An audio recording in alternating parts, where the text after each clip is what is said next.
মেয়েদের বিয়ে হওয়ার পরে তার স্বামী হচ্ছে পৃথিবীর সবচাইতে বড় সম্পদ।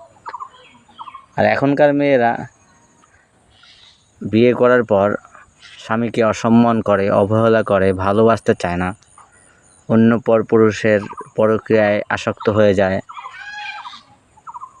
মানে এক কথায় স্বামীরে মনে করে দইনসা, স্বামীরে মনে করে কিছুই না, একটা গেলে তো আর একটা পামই। মনুরা চিল্লা না, থাকতে সময় স্বামীকে কদর করো। প্রথম স্বামী যে কি মূল্যবান, কত দামি, এটা আসলে অনেক মেয়েরাই বোঝে না। বিয়ে তো করা যায়, আপনি চাইলে 4-5টা 10টা বিয়ে করতে পারবেন, এটা আপনার ব্যক্তিগত রুচি। কিন্তু স্বামীকে মূল্যায়ন করবেন, স্বামীকে ভালোবাসবেন, আদর করবেন, মহব্বত করবেন।